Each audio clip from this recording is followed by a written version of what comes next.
Assalamualaikum warahmatullahi wabarakatuh. Alhamdulillah, syukurillah, senang berjumpa dengan kalian semua peserta didik kelas 10 MANU Ibtidaul Falah. Ini adalah pembelajaran PPKN yang keempat, belajar dari rumah semester genap yang keempat. Kali ini kita akan melanjutkan pembelajaran tentang pembelajaran bab 2 tentang ancaman terhadap integrasi nasional. Ada dua materi pokok yang akan kita bahas hari ini. Pertama adalah ancaman non-militer. Setelah di PDR yang sebelumnya kita sudah membahas ancaman militer. Lalu selanjutnya ancaman di berbagai bidang kehidupan, yakni di bidang IPO, Lexosbud, Hankam, dan upaya penyelesaiannya. Kalian bisa simak dan pelajari materi yang ada di buku LKS halaman 33 sampai 39. Yang pertama, ancaman non-militer. Seperti namanya, ancaman ini tidak melibatkan kekuatan bersenjata. Ancaman ini bersifat non-militer. Bisa saja tidak terlihat secara fisik, tapi dinilai membahayakan kedaulatan negara, keutuhan NKRI, dan keselamatan bangsa.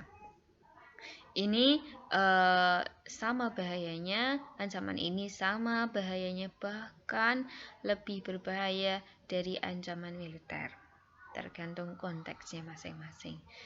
Contoh atau dimensi dari ancaman non-militer ini seperti ancaman bidang ideologi, politik, sosial budaya, teknologi informasi, lalu keselamatan umum.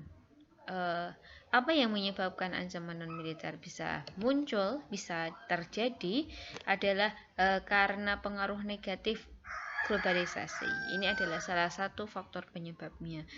Mungkin penyebab selanjutnya adalah karena rapuhnya fondasi atau pokok-pokok kehidupan kita, jati diri bangsa, lunturnya jati diri bangsa kita. Itu juga faktor penyebab dari ancaman non-militer. Next, kita masuk ke bahasan yang kedua, ancaman terhadap integrasi nasional dalam berbagai bidang kehidupan dan upaya penyelesaiannya.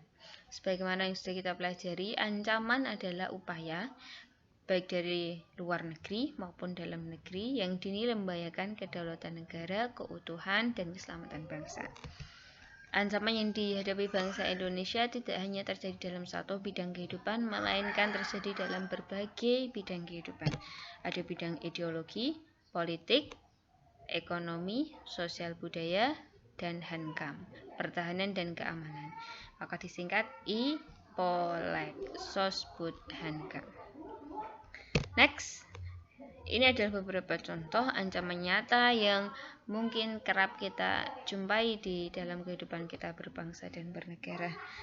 Ada kemiskinan, ada konflik sosial, gencarnya teknologi, perkembangan teknologi informasi, dan masuknya budaya barat yang tidak disaring sehingga melunturkan jati diri dan pondasi moral kita. Itu contohnya.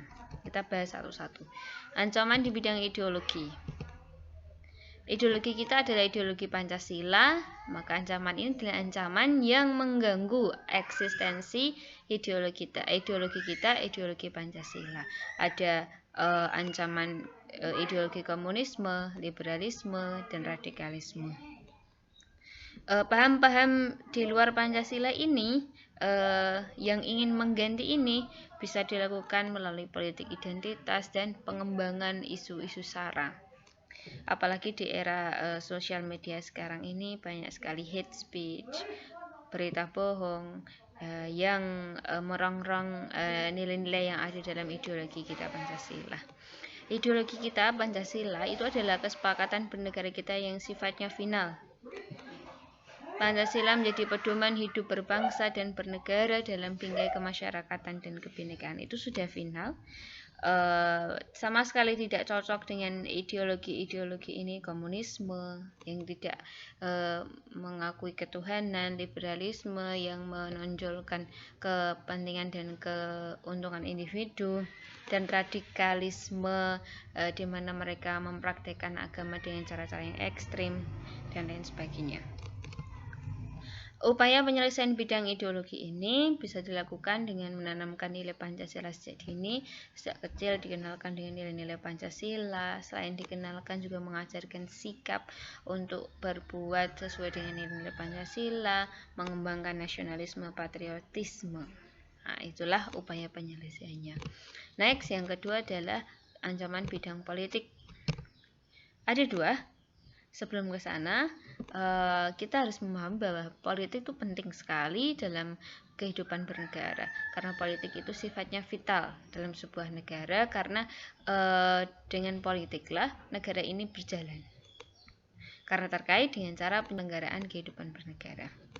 Ancaman bidang politik ada yang dari luar negeri, ada yang dari dalam negeri. Kalau dari luar negeri itu misalnya intimidasi dari negara lain, blokade politik yang dilakukan oleh negara lain, itu dari luar negeri. Kalau dari dalam negeri adalah ada kelompok-kelompok tertentu yang ingin menumbangkan, menjatuhkan pemerintah yang sedang berkuasa. Bisa jadi berupa gerakan separatisme, gerakan ingin memisahkan diri dari Negara Kesatuan Republik Indonesia.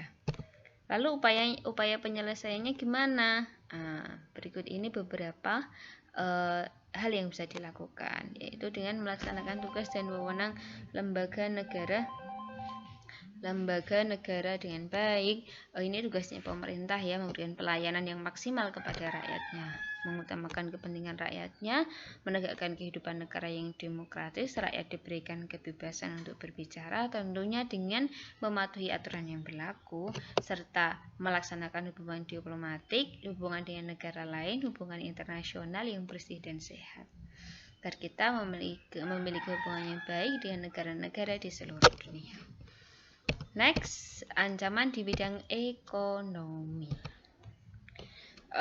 Dalam bidang ekonomi, sebenarnya globalisasi tidak hanya berdampak negatif, tapi juga ada dampak positifnya. Dengan terbukanya pasar global, maka peluang pemasaran produk dalam negeri ke pasar internasional menjadi terbuka dan menjadi lebih mudah. Dengan adanya internet, cara pemasaran barang-barang, pemasaran produk-produk dalam negeri juga semakin mudah. Bisa langsung menggunakan HP misalnya. Kalau dari sisi negatifnya, banyak sekali. Kalau kita enggak siap, kompetensi kita rendah, kemampuannya rendah, skillnya juga rendah, seadanya, maka kita harus siap-siap bersaing dan berusaha lebih keras untuk menghadapi persaingan global ini. Dampak negatif globalisasi ekonomi, beberapa di antaranya adalah adanya perdagangan bebas lintas negara. Kalau nggak pinter bisa kalah saing kan. Ada investasi asing yang mengancam perekonomian nasional. Ada munculnya kesenjangan sosial karena persaingan bebas tadi. Yang punya modal, yang punya banyak koneksi biasanya lebih mudah melakukan usaha, lebih punya kesempatan untuk mengambil keuntungan dan lain sebagainya. Yang kaya makin kaya, yang miskin makin miskin istilahnya. Penyerapan tenaga kerja berbasis padat karya berkurang karena lama-lama kalau kompetensi skill yang dimiliki oleh sumber daya manusia Indonesia itu rendah, maka bisa digantikan dengan tenaga kerja asing atau bahkan dengan robot. Maka yang terjadi adalah pengangguran dan kemiskinan meningkat. Ini yang perlu kita waspadai dan siapkan solusinya. Upaya penyelesaiannya gimana? Dengan cara menciptakan persaingan yang sehat antar pelaku ekonomi. Pemerintah harus mampu menjadi regulator atau pihak yang mengatur bagaimana persaingan sehat itu bisa tercipta. Lalu menciptakan iklim usaha yang kondusif, keamanan di negara kita ditingkatkan supaya para investor itu mau menanamkan modal di sini, pembangunan infrastruktur juga, itu juga mendukung iklim ekonomi, iklim usaha. Nah, lalu menciptakan lapangan kerja yang memadai. Inilah ancaman dan penyelesaiannya di bidang ekonomi. Next. Ancaman bidang sosial budaya. Isu-isu di bidang sosial budaya meliputi kemiskinan, kebodohan, ketidakadilan. Di mana isu-isu terkait sosial budaya itu tidak jarang